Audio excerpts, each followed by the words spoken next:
पूज पद लागे निरखे राम राज की जय। एक पद्मनाभ वो हो गए जो विद्वान हैं, एक पद्मनाभ ऐसे हैं जो विद्वान बिल्कुल नहीं, साधारण सीधे साधे।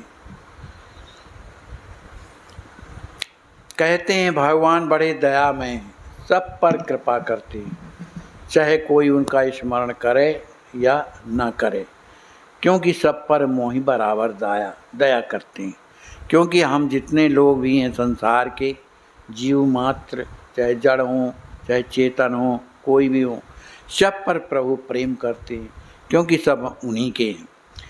इस तरह का जीवन में जो अनुभव करता रहता है कि भगवान हम पर कृपा करेंगे, कभी क्या समय ऐसा आएगा कि प्रभु हमको हृदय से लगाएंगे, क्या कभी ऐसा समय आएगा कि प्रभु हमें अपना कह कर के पुकारेंगे, हमारे सिर में अपना कर कमल पधराएंगे। इस तरह का जो आदमी कल्पना करता रहता है भगवान, तो भगवान के प्रति उसका विश्वास अपने आप बढ़ने लगता है। तो मन के लड्डू खाने से भगवान के रास्ते में वो मन के लड्डू साकार होते हैं। संसार में मन के लड्डू खाओ, कितनी भी कल्पना करो, पर वो प्रारब्ध में यदि नहीं है तो वो कभी प्राप्त होने वाला नहीं है। लेकिन भगवान के रास्ते में जो परमात्मा है, जगत नियंता है, जिसकी तपस्या करते करते बड़े बड़े योगी महात्मा अपना जीवन का बलिदान दे देते हैं, फिर भी परमात्मा उन्हें दर्शन नहीं दे पाते। लेकिन भक्त हमेशा भगवान के अधीन रह करके उससे निरंतर यदि प्रार्थना करता रहता है, कल्पना करता रहता है, तो इस तरह से उसकी स्थिति बदल जाती। वो भगवान के प्रेम में इतना उन्मत्त होने लगता है, क्या वो कभी समय आएगा कि मैं प्रभु के पाद पद्मों को पकड़ करके और लेटा रहूँगा, प्रभु मुझे उठाएंगे, हृदय से लगाएंगे, मुझे प्यार करेंगे। इस तरह की जब हृदय में स्मृति आती है तो ये हृदय प्रेम में भरने लगता है। संतों का जीवन इसी तरह का है, उनके जीवन में कभी हर्ष कभी विषाद आता है, लेकिन संसार का नहीं, भगवान का। कभी कभी सोचने लगते हैं भक्त कि भैया बड़े बड़े महापुरुषों ने कैसी कैसी तपस्या की, कैसे कैसे साधन किए, तब उन्हें भगवान का दर्शन हुआ। मैंने तो न साधन किया, न तपस्या की, न मुझ में वो योग्यता है, मेरा हृदय निरंतर पापों से भरा हुआ है, संसार में आसक्त है, मुझ पर भगवान कैसे कृपा कर सकते? मैं भगवान का कृपा पात्र नहीं हो सकता। इस तरह का उसके हृदय में विचार आते हैं, बड़ा दुखी हो जाता है। प्रभु, पर मैंने सुना है कि आपका विरध है कि आप पतितों को पावन बनाते हैं, बस यही मेरे लिए सहारा है कि आप जो है मुझ जैसे पतित का कल्याण कीजिए, मुझे आकर के दर्शन दीजिए। इस तरह का भक्त लोग हमेशा प्रार्थना करते रहते हैं। इसी तरह की प्रार्थना हमेशा पद्मनाभ करते थे, क्योंकि वो पढ़े लिखे तो थे नहीं। प्राचीन काल की बात है, आजकल जहाँ बालाजी का मंदिर है वहाँ से थोड़ी ही दूर पर एक चक्र पुष्करणी नाम का तीर्थ है। उसके तट पर श्री वत्स गोत्री पद्मनाभ नाम के ब्राह्मण निवास करते थे। उनके पास न कोई संग्रह था न परिग्रह। भगवान का नाम हमेशा स्मरण करते थे, भगवान के लिए हमेशा कुछ न कुछ कहा करते थे, अपनी दीनता भगवान से निवेदन किया करते थे। दूसरों के दुख को देख करके बड़े दुखी हो जाते थे। स्वयं पर जब दुख आता था तो भगवान पर छोड़ देते थे, ये तो मेरा प्रारब्ध है, मैंने बुरा किया, इसी का कारण मुझे कष्ट हो रहा है। लेकिन दूसरों का कष्ट देख करके बड़े दुखी हो जाते थे। इस तरह से भगवान के प्रति उनका मन निरंतर लगा रहने के कारण, निरंतर नाम स्मरण होने के कारण उनके हृदय में भगवान के प्रति प्रेम उत्पन्न हो जाता है। वो बार बार प्रभु से कहते हैं, हे प्रभु, अब मैं कैसा भी हूँ, अच्छा बुरा हूँ तो आपका, इसलिए आप मुझ पर कृपा करें, मुझे दर्शन दें। यद्यपि मैं जानता हूँ कि मुझ में पात्रता नहीं है कि मैं आपका दर्शन कर सकूँ। आप तो बड़े पवित्र हृदय वालों पर कृपा करते हैं, उन्हें दर्शन देते हैं, जो आपकी आराधना करते हैं, जो आपकी पूजा करते हैं, जो तपस्या करते हैं, उन्हें दर्शन देते हैं। पर मुझे कहाँ से देंगे, मैंने तो ये कुछ किया नहीं। पर आपका जो विरध है कि आप पतितों को भी दर्शन देते हैं, ऐसा शास्त्रों में सुना गया है। ऐसे बहुत से भक्त हो गए हैं जिनको बिना कारण के भी आपने दर्शन दिया है। इस तरह की जब कल्पना करते हैं तब उनका शरीर रोमांच हो जाता है, उनका शरीर पुलकित हो जाता है, नेत्रों से अश्रु बरसने लगते हैं। यही तो भगवान का प्रेम। निश्चल हृदय इसी को कहते हैं जिसे अपनी कमी दिखाई देती, और जिससे अभी दूसरों में कमी दिखाई दे रही है, अभी वो निश्चलता उनके हृदय में नहीं, क्योंकि पहले से वो विकार उनके हृदय में भरे हुए हैं। जिसे अपनी कमी दिखाए, दूसरों में गुण दिखाए, वो समझो कि भगवान ने उस पर बड़ी कृपा किया। इस तरह से भगवान से रोज़ाना प्रार्थना करते थे। प्रार्थना करते करते कभी कभी इतने दुखी हो जाते थे, प्रभु मुझे तो लगता है कि इस जन्म में मुझे दर्शन आपका नहीं हो सकता है, क्योंकि मुझसे आपकी सेवा कुछ बनती नहीं। पर प्रभु इतनी कृपा करो कि एक बार दर्शन दे दो, ताकि मैं आपका दर्शन करके और जीवन पर्यंत केवल मैं सेवा करना चाहता हूँ, और मुझे कुछ नहीं चाहिए। संसार की कोई भी वस्तु मुझे नहीं चाहिए। अब चाहे जिस स्थिति में हो, आप मुझे दर्शन दीजिए। इस तरह का कहते कहते रोने लगते, बिलखने लगते। मन की कल्पनाएं कहाँ से कहाँ ले जाती। यही कल्पनाएं जब भगवान की ओर चलती हैं तो भगवान का दर्शन करा देती, और यही कल्पनाएं जब बहिर्मुखी होकर संसार की ओर चलती हैं तब इसे संसार की गर्त में लगा देती और 84 लाख योनियों में भटकाती हैं। इसलिए जो कल्पना हो हमारी भगवान के लिए हो। इस तरह से रो रहे थे। लोग कहते हैं भगवान के लिए तपस्या करो, पर तपस्या का अर्थ क्या है? तपस्या का मतलब ये नहीं है कि जेठ की दोपहरी में जब सूर्य 12 कला से तप रहे हों, 5 अथवा 84 अग्नियों के बीच में बैठना, घोर सर्दी में पानी में खड़े रहना, तप की केवल इतनी ही व्याख्या नहीं है। तप का अर्थ है अपने किए हुए प्रमाद के लिए पश्चाताप, कि हमने इतना जीवन आपके बिना व्यर्थ में व्यतीत कर दिया, आलस्य के कारण, प्रमाद के कारण। इस तरह का जब हृदय में संताप होता है तो हृदय में बड़ी व्याकुलता होने लगती। हे प्रभु, ये जीवन व्यर्थ में चला गया। इस तरह का पद्मनाभ अपने हृदय में अनुसंधान करते हैं, बड़े दुखी रहते हैं, उनका मन किसी काम में लगता नहीं। वो जहाँ भी जाते हैं हाय हाय करते हैं, हे प्रभु क्या कभी इस नीच को भी दर्शन आप देंगे? मैं तो कुछ नहीं जानता। इस तरह से अपने आप को नीच धिक्कारते हुए कभी सिर पटकने लगते हैं, कभी दुखी हो जाते हैं। भूख प्यास से बेचैन हो जाने के बाद भी उन्हें अपने शरीर का लोभ नहीं है, क्योंकि इसने बुरा किया है तो ये भोग भोगे, इसमें मेरा क्या दोष है? मैं तो प्रभु का हूँ, पर ये शरीर ने जो नीचता की है तो इसका भोग कौन भोगेगा? इस तरह से अपने शरीर तक की ये परवाह नहीं करती। कहते हैं प्रभु मुझे जीने की इच्छा नहीं है। जीना किस काम का जब आपकी कृपा मुझ पर नहीं हो पा रही, मैं आपका दर्शन नहीं कर पा रहा। ऐसी आंखें रख कर के मैं क्या करूँगा? मेरी नेत्र फूट जाए, ये मेरा शरीर नष्ट हो जाए जो आपको प्राप्त नहीं कर पा रहा है। बड़े दुखी हो जाते हैं। जब जीवन में व्याकुलता बढ़ती, भगवान के बिना रहा नहीं जाता है, केवल भगवान ही भगवान उसे अच्छे लगने लगते हैं, भगवान के बिना बेचैन रहता है, उस स्थिति में भगवान से कभी धीरज छूट जाता है। भगवान की भी एक सीमा है धीरज की। वे अपने प्रेमियों के से कब तक छिप सकते हैं? वे तो सर्वदा सब जगह निवास करते हैं। बस जब वियोग की सीमा आ जाती है, बड़ा भक्त दुखी होता है, उस समय भगवान तत्काल उसी के हृदय में प्रकट हो जाते हैं। जाके हृदय भगत जस प्रीति, प्रभु तहाँ प्रकट सदा यह रीति। भगवान हृदय में ही प्रकट हो जाते हैं। भगवान प्रकट हो गए, जैसी प्रकट होते हैं पद्मनाभ जी ने जैसे ही भगवान का दर्शन किया, सुंदर पीताम्बरी धारण किए हुए हैं, चतुर्भुज हैं, उनके 4 हाथ हैं, शंख चक्र गदा पद्म लिए हुए हैं, सुंदर चितवन से पद्मनाभ की ओर देख रहे हैं, पर वो जानते हैं कि ये मांगना नहीं चाहता कुछ। ये भगवान की सुंदर छवि को देख करके पद्मनाभ अपने आप को संभाल न सके और प्रभु के पाद पद्मों में लिपट गए, रोने लगे। प्रभु, आपने मुझ पर कृपा किया, ये आपकी उदारता है, आपका जो विरध है आपने उसे निभाया, मुझ में ये पात्रता नहीं है। इस तरह से दर्शन करते हुए, अपने आप को धिक्कारते हुए भगवान उनसे कुछ कहते नहीं।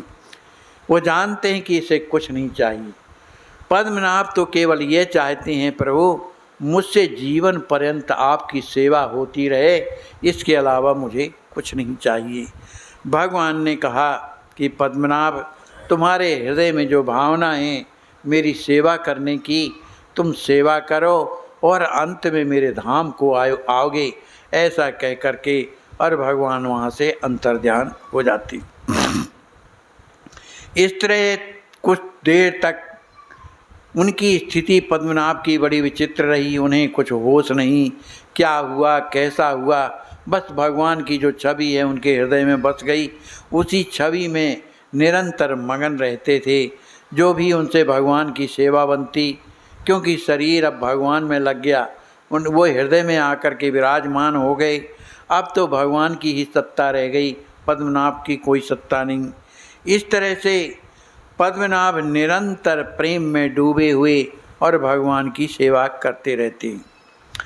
अब भगवान की बारी आई कि पद्मनाभ को वरदान दे करके अंतर्ध्यान तो हो गए। वे जानते हैं भगवान की, ये पद्मनाभ निष्कामी था, इसलिए उन्होंने वरदान दिया कि तुम्हें हमारी सेवा निरंतर प्राप्त होती रहेगी। इस कारण से वो निरंतर भगवान की सेवा में लगे रहे। सेवा से बढ़कर के कोई माने साधन नहीं है। भगवान की सेवा, संत की सेवा, ये जिनसे बन रही है, भक्तों की सेवा जिनसे बन रही है, उस पर भगवान की ही कृपा है, तभी तो उसकी बुद्धि इसमें लगी हुई है। अन्यथा तो बुद्धि लगती नहीं, वो तो संसार में हमेशा लगी रहती है। लेकिन भगवान जिस पर कृपा करते हैं उनकी बुद्धि परमार्थ में लगती है, लोगों की सेवा में लगती है।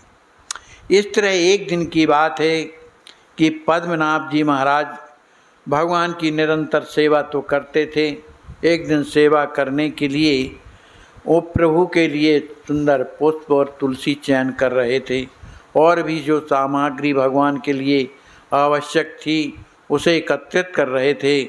उसी समय पर क्या होता है कि एक बड़ा भयंकर राक्षस वहाँ से आता हुआ दिखाई दिया, और जो मुँह फैला करके पद्मनाभ को खाना चाहता था।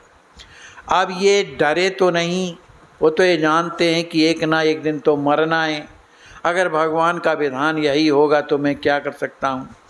लेकिन उन्हें इस बात का दुख था कि अगर ये शरीर शांत हो जाएगा तो भगवान की सेवा कैसे करूँगा। क्या प्रभु, मैंने आपकी सेवा माने आपका चिंतन इसलिए किया है कि ये राक्षस मुझे खा जाए। आपने मुझ पर इतनी बड़ी कृपा किया कि मैं आपकी सेवा करूं, तो क्या ये मुझे खा जाएगा। मैं आपकी सेवा नहीं कर सकता हूं। हे प्रभु, मुझ पर दया करो। हे चक्रपाणी, मुझे मेरे ऊपर कृपा करो, मेरी रक्षा करो। आपके शरण में जो आया है उसे आपने अवश्य उसकी रक्षा किया है। मैं आपका शरणागत हूँ, मैं आपका हूँ। क्या आपके देखते देखते ये राक्षस मुझे खा जाएगा, है ना। आपका वरदान झूठा हो जाएगा, जो आपने मुझे वरदान दिया कि तुम जीवन भर मेरी सेवा करोगे, फिर इसके बाद मेरे धाम में आओगे, तो क्या वरदान आपका खंडित हो जाएगा।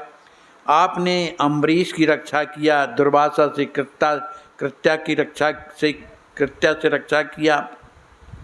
इस तरह प्रभु आप जो है चक्र सुदर्शन के द्वारा भेज करके मेरी रक्षा कीजिए, ऐसा कह करके पद्मनाभ खड़े हो गए। इतने में वो राक्षस आता है और पद्मनाभ को पकड़ लेता है। लेकिन इन्होंने सोचा जो भगवान की इच्छा होगी वही होगा, मैं क्या कर सकता हूँ। उसी समय क्या हुआ कि भगवान का चक्र वहाँ से चला और आते आते और जब राक्षस के पास आता है, कहते हैं कि तीखी सुई से कमल का कोमल दल बेधने में विलम्ब हो सकता है। कोई नुकीली सुई हो उसमें कमल के पत्ते माने फूल के पत्ते को बेधना में विलम्ब हो सकता है, लेकिन भगवान के सच्चे भक्त की पुकार भगवान असहनीय होती है, उससे भी कहीं शीघ्रता कृपा करके और उसकी रक्षा करते हैं। चक्र सुदर्शन आए, बड़ी बड़ी लपटें निकल रही थीं।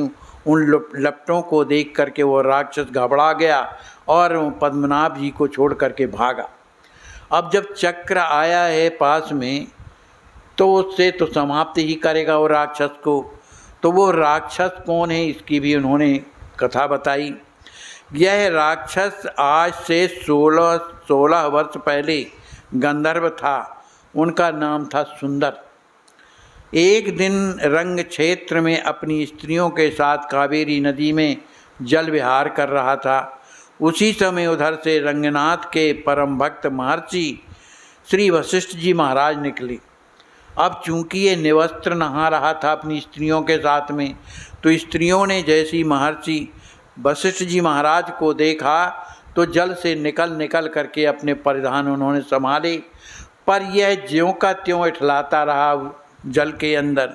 ऐसा देख करके और वशिष्ठ जी को क्रोध हुआ, अरे मदांध, तू तो सुंदर जैसा तेरा नाम है वैसा तुझे नहीं होना चाहिए, गंधर्व नहीं होना चाहिए, तुझे तो राक्षस होना चाहिए। जा तू राक्षस हो जा। इस वरदान के माने इस जो है पाप के कारण जो तूने ऐसा किया है, तुझे राक्षस की योनि प्राप्त होगी, जिसके कारण वो राक्षस बन गया। अब जब उसे श्राप मिला तो जो स्त्रियां थीं उसकी, वो चरण पकड़ करके और श्री वशिष्ठ जी की रोने लगी, हे प्रभु, आपने इसे राक्षस बनाने का जो श्राप दे दिया, ये तो आपकी क्रोध की स्थिति है, पर आप उदार भी हैं, दयालु भी हैं, अरे हम पर कृपा करो। स्त्री का जो है सब कुछ भूषण क्या होता है, पति होता है, इसलिए इन्हें गलती तो की है, उन्हें दंड मिल भी गया, लेकिन अब कृपा करिए, क्योंकि हम लोग इनके बिना नहीं रह सकती हैं, हम तो इनके साथ में हमेशा से रह रही हैं।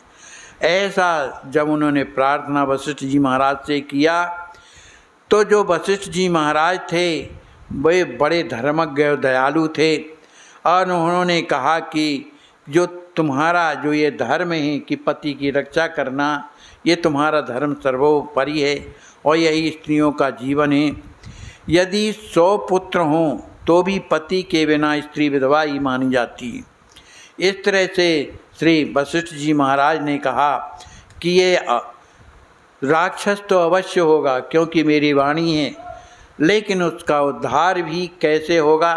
एक जब पद्मनाभ को ये ग्रसेगा उसी समय भगवान का चक्र सुदर्शन आएगा, और यही चक्र सुदर्शन की कृपा के द्वारा जब इसका सिर अलग होगा तो उन्हीं चक्र सुदर्शन की कृपा से इसे पुनः जो है गंधर्व की स्थिति प्राप्त होगी और ये तुम्हें प्राप्त हो जाएगा। ऐसा वरदान दिया, बड़ी प्रसन्न होती हैं। आज वही 16वां वर्ष पूरा होने वाला था। राक्षस बड़े वेग से जब भाग रहा था, चक्र सुदर्शन पीछे पड़ा हुआ था और वो बच के जाएगा तो जाएगा कहाँ। जैसे ही आगे बढ़ता है, चक्र सुदर्शन ने उसके सिर को धड़ से अलग कर दिया, और जैसे ही अलग करता है उसी समय उसी राक्षस के शरीर से एक दिव्य शरीर निकलता है जो गंधर्व था। उसने प्रार्थना किया, चक्र की उनकी प्रदक्षिणा करता है, हाथ जोड़ करके कहता है कि आपने बड़ी कृपा किया, जो मेरा राक्षस का जो शरीर था उसे आपने समाप्त कर दिया, आपकी जय हो जय हो। इस तरह से वंदना करता है। इसके बाद वहाँ पर पद्मनाभ जी भी थे। पद्मनाभ जी ने चक्र सुदर्शन की प्रार्थना की। उन प्रार्थना करने के बाद उन्होंने कहा कि देखो कि भगवान की मुझे सेवा करनी है, भगवान ने मुझे यही वरदान दिया है सेवा करने का, तो मुझे ये राक्षसों से तो भय लगने लगा है, इसलिए आप मेरी सहायता के लिए यहीं पर रहिए और यहाँ ही रह कर के मेरी जो है सहायता करिए और मैं भगवान की सेवा करता रहूँगा। इस तरह का जब चक्र को कहा तो चक्र महाराज जो है उसी एक कुंड बना हुआ था उसी में वो विलीन हो जाते हैं। उसको चक्र तीर्थ के नाम से लोग आज भी जानते हैं। इस तरह से चक्र भी वहाँ रह रहे हैं और पद्मनाभ जी भी भगवान की सेवा करते हुए अपना जीवन उन्होंने संपूर्ण सेवा में ही व्यतीत किया और सेवा करते करते और भगवान के परम धाम को चले गए। बोलिए पद्मनाभ जी महाराज की जय, श्री व्यास जी महाराज की जय।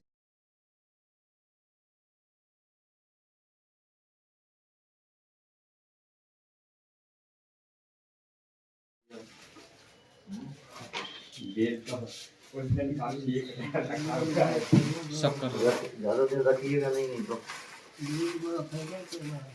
बेल बहुत आपको ना पाना हो तो इनको दे देने गली दवाई है। नहीं वो तो फायदा करेगा आपके लिए।